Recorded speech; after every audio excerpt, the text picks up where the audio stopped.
झीलों की नगरी में आप सभी का स्वागत एवं अभिनंदन है।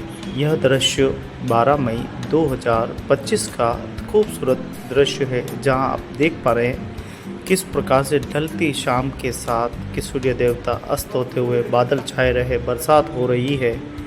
बस इतना सा निवेदन है कि प्रकृति कितना हमारा ध्यान रखती है, लेकिन हम प्रकृति का ध्यान नहीं रख पा रहे हैं। यह पता नहीं हमारी कैसी व्यवस्था है कि हम अपने प्रकृति के और अपने संस्कारों का ध्यान नहीं रख पा रहे हैं। प्रकृति देखिए, अभी पहाड़ों में आग जल रही थी कई दिनों से लगातार। टाइगर हिल, सज्जनगढ़, कई सारी जो है नीमच माता की पहाड़ियाँ जल उठी थी, भपक उठी थी। उसमें रहने वाले जीव नष्ट हो गए थे, छोटे बड़े जीवों को कष्ट हुआ होगा, कई भाग गए हैं। कुल मिलाकर प्रकृति ने जब ये 3-4 दिनों से लगातार ये बरसात का क्रम चल रहा था, एक नया अंकुर, एक नया जीवन फूटा है, एक नया सृजन आपको दिखाई दे रहा है कि फतेह सागर जैसी खूबसूरत जगह है जिसको पूरा विश्व देखने के लिए आता है।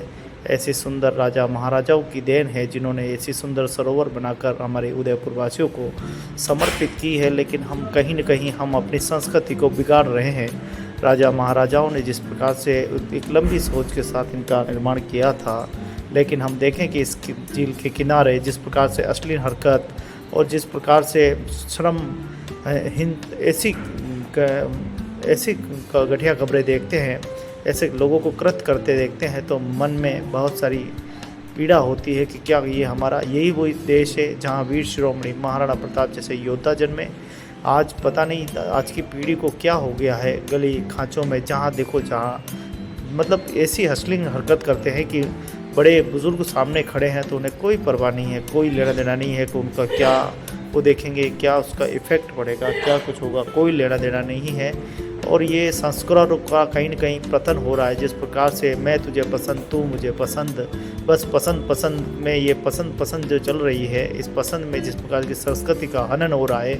सरकार कहती है 18 साल में विवाह करो और 21 साल का लड़का, 18 साल की लड़की, लेकिन यहाँ तो उससे भी कई आगे निकल चुका है मनुष्य और अपनी सारी संस्कारित शिक्षा भूल चुका है। और ये फतेह सागर के किनारे कभी हम निकलते हैं, आसपास के क्षेत्रों को देखते हैं, तो ऐसा लगता है कि परिवार के साथ कैसे जाएं, ऐसा प्रतीत होता है। इस तरह से बैठे रहते हैं, इस तरह से चिपक कर बैठे रहते हैं जैसे वो भाग जाएंगे, छूट जाएंगे, उड़ जाएंगे आकाश में, जैसे कि विक्रमादित्य का घोड़ा उड़ गया था वैसे उड़ जाएंगे। ये कहाँ की संस्कृति हमारे देश में व्याप्त हो रही है?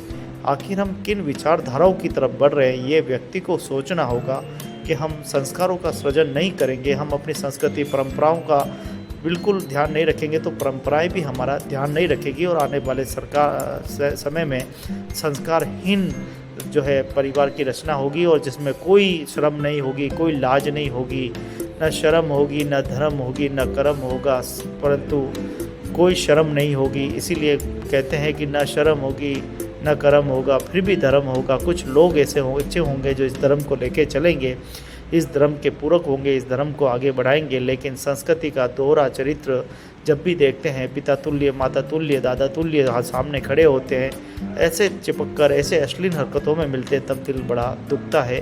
अरे ये सब करना है तो अपने घर के पर्दे में कीजिए, पर्दे में सब अच्छे लगते हैं, लेकिन आप सड़क तक इस तरह से लेकर आएंगे तो कहाँ तक का ये न्याय है।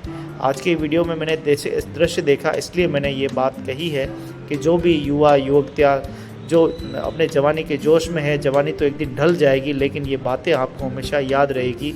इस किनारे आकर अश्लील फ़ोटो लेना, वीडियो लेना, ये फ़ोटो वीडियो एक दिन तुम्हारी जान ले लेंगे और तुम अपने आप का मुँह नहीं दिखा पाओगे, ऐसी तुम्हारी हालत हो जाएगी। कुल मिलाकर अपनी संस्कृति को, अपनी परंपराओं को बचाना है तो थोड़ा सा आगे आइए और अपनी संस्कृति को बचाने का लिए प्रयत्न कीजिए। जिस प्रकार से प्रकृति हमारा ध्यान रखती है, सही समय पे बरसात होती है, सही समय पे सर्दी होती है, सही समय पे गर्मी होती है, और हम कैसे मनुष्य प्रकृति के ऊपर निर्भर हैं। लेकिन मनुष्य ही अगर इस प्रकार से हो जाएगा तो आने वाली पीढ़ी को हम क्या संस्कार देंगे, हम क्या उनको पाठशाला देंगे। इसलिए ये बहुत ही चिंतन का विषय, इस विषय पर ध्यान दें और अपने संस्कारों का बचाकर संस्कारों का सृजन करें। धन्यवाद।